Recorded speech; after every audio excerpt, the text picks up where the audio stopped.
موضوع ہے گزشتہ 9 سال سے میں ARYQ ٹی وی پر جو اللہ تعالیٰ نے میری نوکری اور میری ڈیوٹی لگائی ہے وہ میرا موضوع ہے قرآن و حدیث کا. انوار الحدیث میں کرتا رہا ہوں اور آج کل میرا ایک پروگرام آ رہا ہے قرآن کا منشور قرآن کے نام سے. آپ کبھی دیکھیں اس کو بحمداللہ تعالیٰ کہ قرآن کے موضوعات پر بحمداللہ تعالیٰ جتنا ہو سکتا ہے اور حدیث پر جتنا ہو سکتا ہے ہم کام کرتے ہیں. ابن شاہ صاحب نے حکم فرمایا ہے لیکن میں بنیاد اور اساس قرآن ہی سے رکھوں گا. اللہ کے پاکیزہ کلام سے ہم آغاز کریں گے. لیکن سب سے پہلے میں یہ کہوں گا کہ 11ویں شریف کیوں مناتے ہیں. اور یہ جو پوری دنیا کے اندر شرق و غرب کے اندر جو ہے ربیع ثانی کا مہینہ آتا ہے. ربیع کہتے ہیں بہار کو. ربیع الاول پہلی بہار، ربیع ثانی دوسری بہار. ربیع الاول کے اندر سید الانبیاء امام الانبیاء آ گئے. ربیع ثانی کے اندر سید الاولیاء امام الاولیاء. غوث اعظم درمیان اولیاء چو محمد درمیان انبیاء. ان کی شان کیا ہے، ان کا مقام کیا ہے. بات کیا ہے کہ آج پوری دنیا کے اندر لوگ کیوں حضور سیدنا غوث اعظم کی 11ویں مناتے ہیں. 11ویں کا معنی کیا ہے؟ دیکھیں اصل میں 11 تاریخ کو حضور سیدنا غوث اعظم رضی اللہ تعالیٰ عنہ آقا دو جہاں صلی اللہ تعالیٰ علیہ وسلم کی شان کو بیان کیا کرتے ہیں. حضور علیہ السلام کا ذکر کیا کرتے تھے. اللہ اکبر. اور پھر جو حضور کا ذکر کرتا ہے، جو حضور کا ہو جاتا ہے، جو حضور کی یادیں اور حضور کے ذکر کو پرچم کو بلند و بالا کرنے لگتا ہے، رب اسے بلند کر دیتا ہے. اگر بندے تھوڑے ناراض ہو بیٹھے ہیں حضور کو سبحان اللہ کہتے ہو، بڑی مہربانی ہوئے گی. خدا اللہ مبارک فرمائے، بڑی شفقت فرمائی، تشریف لائے وقت کٹ گئے. حضرت میں معافی چاہتا ہوں، امریکہ کی غلامی کے اتنے آداب مجھے آتے نہیں ہیں. جس سے آیا ہوں میں محمد علی سوسائٹی میں ہوتا ہوں، اتنے آداب غلامی کے آہستہ آہستہ آتے آتے سیکھ جائیں گے.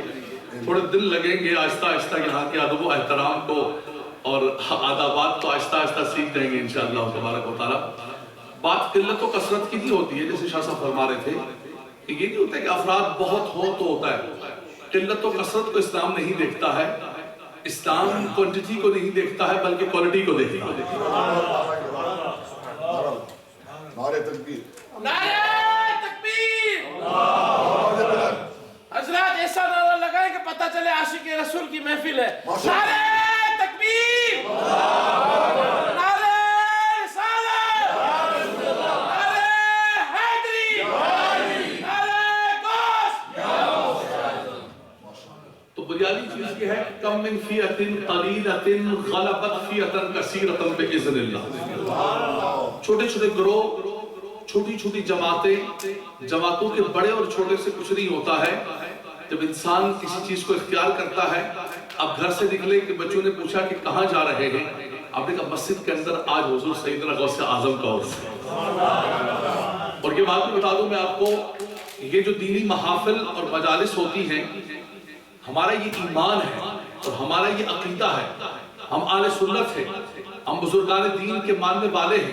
ہمارا یہ عقیدہ ہے کہ یہ جو گزری ہوئی گھڑیاں ہیں، لمحات ہیں، یہ رائگان نہیں جاتے ہیں بلکہ ہمارے لیے ذریعہ بخشش و نجات بننا ہے. جتنی گھڑیاں آپ یہاں پر بیٹھیں گے، جتنے لمحات آپ یہاں پر بیٹھیں گے، ہر لمحے ہر گھڑی آپ کے نامہ اعمال کے اندر. بلکہ میں بخاری شریف کی حدیث پاک آپ کے جذبے کے لیے سناؤں، موضوع کی طرف میں آ رہا ہوں کہ اللہ کے کچھ ایسے ملائکہ ہیں، ملائکۃ ان للہ ملائکۃ سیاحین ملائکہ ہیں. فرمایا وہ گھومتے رہتے ہیں اور ایسی محافل و مجالس کو تلاش کرتے ہیں جہاں اللہ کا ذکر ہوتا ہے. اللہ تبارک و تعالیٰ کے فرشتے کہتے ہیں آ جاؤ یہاں محفل ہو رہی ہے. ان کے ناموں کو لکھ کر اللہ کی بارگاہ کے اندر لے جایا جائے. رحمت کے فرشتے اس محفل کو، مجلس کو رحمت کی چادر سے نام لیتے ہیں. اگلی بات سنیے گا، آپ کا ایمان تازہ ہو جائے گا. جب فرشتے ان ناموں کو لے کر، ان کے والد کے ناموں کو لے کر اللہ کی بارگاہ میں جاتے ہیں تو رب تعالیٰ فرشتوں سے پوچھتا ہے کہ اے میرے ملائکہ یہ بتاؤ کہ میرے وہ بندے کیا کر رہے تھے. تو فرشتے کہتے ہیں یا مالک المولا وہ بندے تیرا ذکر کر رہے تھے، تیری تسبیح کر رہے تھے. یسبحونک و یکبرونک، وہ تیری تسبیحات بیان کر رہے تھے. حدیث پاک کے اندر آتا ہے وَهُوَ أَعْلَمُ بِهِمْ، حالانکہ اللہ جانتا ہے، اللہ کو نہیں پتہ یہ بندے کیا کر رہے ہیں۔ عمل تو عمل ہے، وہ تو یعلم ما فی الصدور کو جانتا ہے، دلوں کے اندر تصورات و تخیلات آتے ہیں ان کو جانتا ہے۔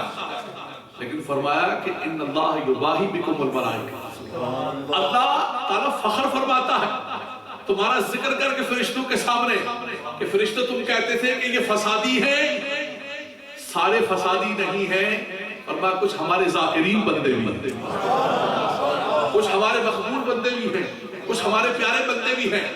تو فرمایا کہ رب تبارک و تعالیٰ اپنے بندوں کے سامنے فخر فرماتا ہے، تو پوچھتے کیا مانگ رہے تھے؟ فرمایا جنت کا سوال کر رہے تھے۔ فرمایا کس چیز سے پناہ مانگ رہے تھے؟ فرمایا جہنم سے پناہ مانگ رہے تھے۔ فرمایا جنت کو دیکھا، جہنم کو دیکھا؟ فرمایا نہیں دیکھا۔ فرمایا میرا ذکر کر رہے تھے، مجھے دیکھا؟ فرمایا مالک و مولا کچھ نہیں دیکھا، بن دیکھے تیرا ذکر کر رہے تھے، بن دیکھے جنت کو مانگ رہے تھے۔ حبیب خدا نے بتا دیا جنت ہے تو مان لیا۔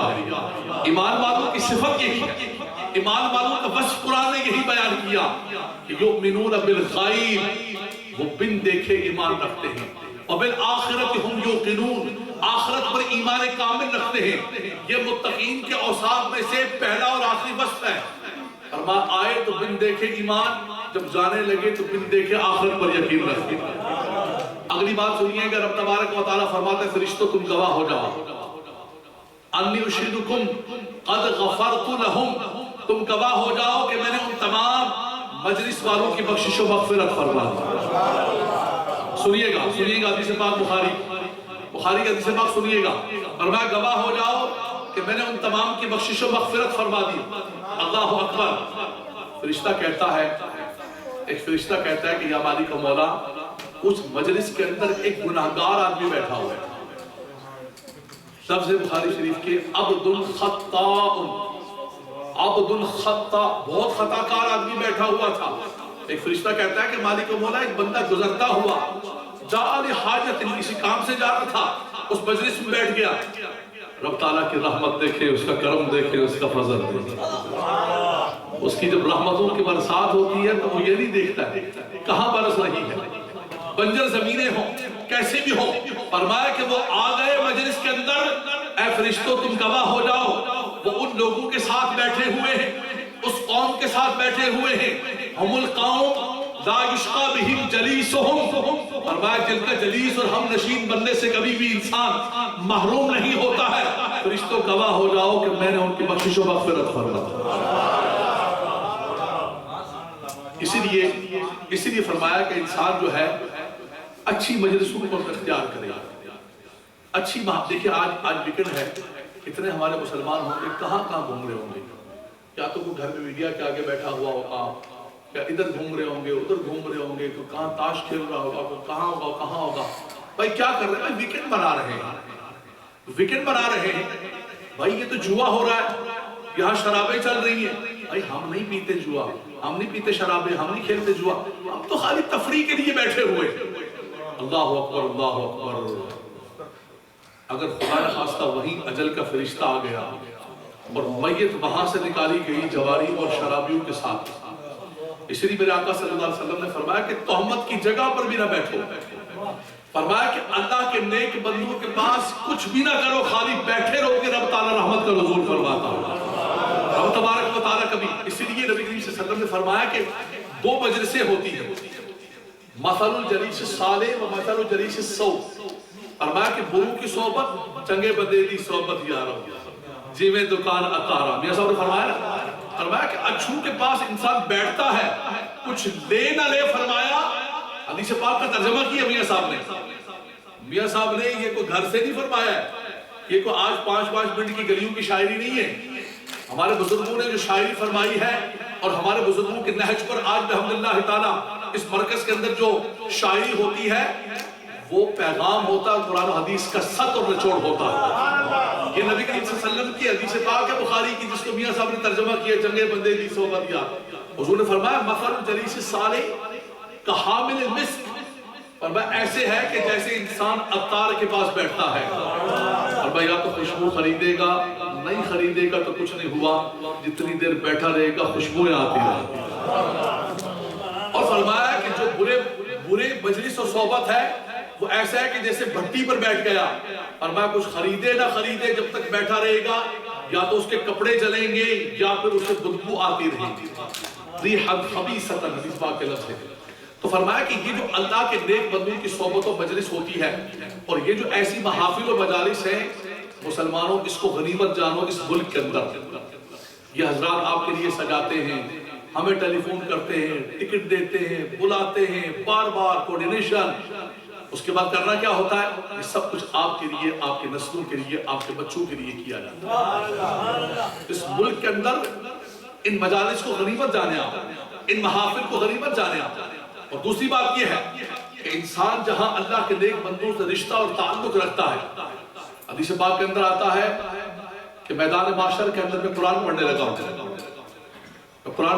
توجہ سے سنیے گا، اور میں کہ میدان معاشر کے اندر جب سب لوگ آ جائیں گے وہ نفسہ نفسی کا عالم ہوگا کہ یوم یفر المرء من اخیہ وامہ وابیہ وصاحبتہ وبنیہ، اور میں کہ جتنے لوگ ہیں وہ سارے کے سارے جتنے پیارے ہیں، آج کہتے ہیں نا کہ یہ میرا بڑا پیارا دوست ہے، بڑا پیارا سجن ہے، میں اس کے بغیر رہ نہیں سکتا ہوں، یہ میرے بچے ہیں، یہ میری بیوی ہے، یہ میرے فلاں ہیں۔